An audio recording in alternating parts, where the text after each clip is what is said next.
Hi, I'm Mike Ritter, and I'm about 40 years old, and this is my home office here in Myrtle Beach, South Carolina.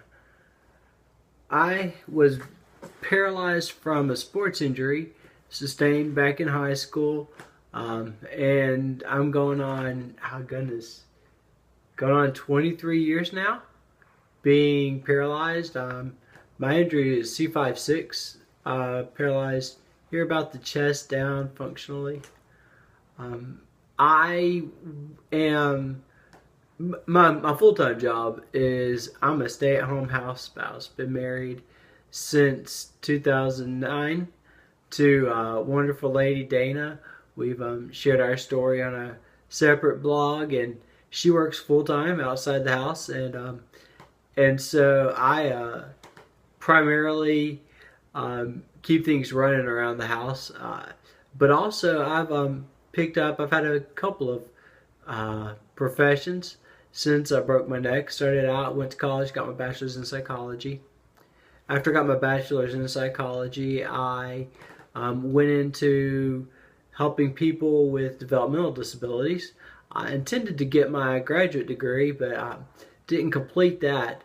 I had a couple of health setbacks, and so um, I went through different times of being more or less mobile.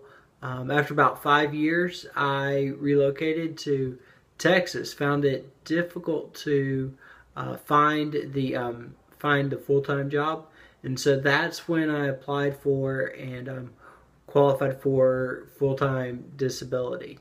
And so I am disabled, permanently disabled, because I found that it wasn't sustainable for me to hold down a full time job. I couldn't really support myself and my family with a full time job, and so I needed the different supports that came with having Social Security disability.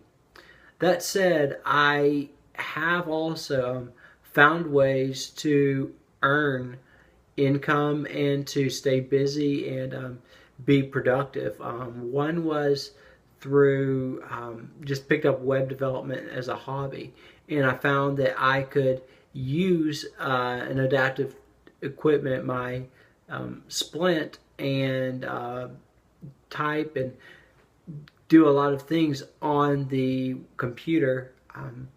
And most of it's just having a technical brain and having the persistence and the tenacity to work through solving problems.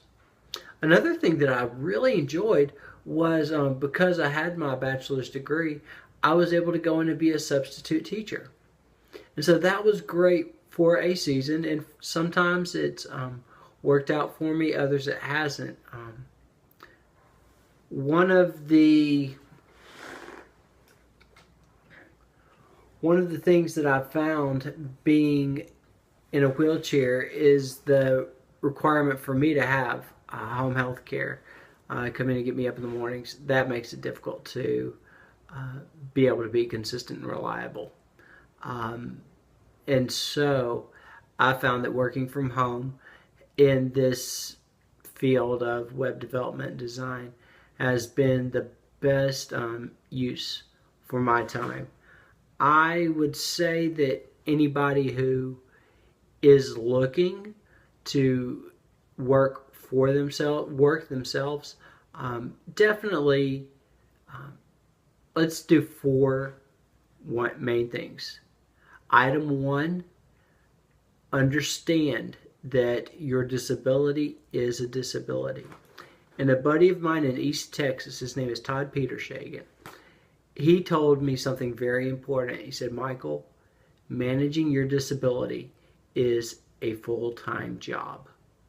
And so that's something that you have to let yourself off the hook, because you have to consider that you're managing your care, you're managing your equipment, your transportation, you're managing your benefits, and you have so many responsibilities that go beyond what other people deal with day to day.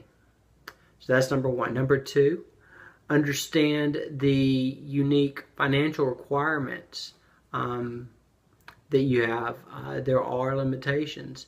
If you do depend on government programs to how much you can earn, there are programs, there are ways, there are resources which will help you manage those income levels and how to set money aside so that you are able to contribute, you're able to go out and earn income, which really helps you be more independent, but where you can still take advantage of the programs that are available for you as a person with a disability.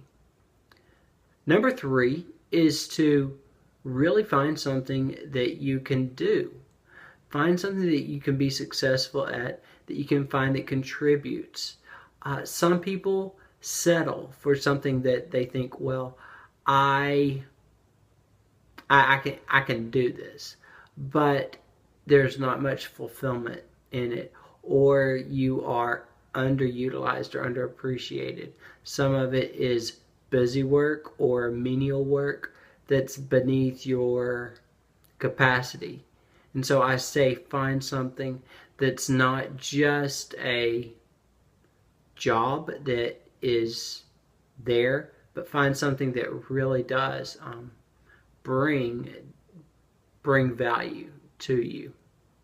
And fourth, I will say always maintain a sense of balance in how you approach work, because you do need to remember that you're not going to always be on the ball, whether it be dealing with a client, dealing with your employer, dealing with your or just dealing with yourself.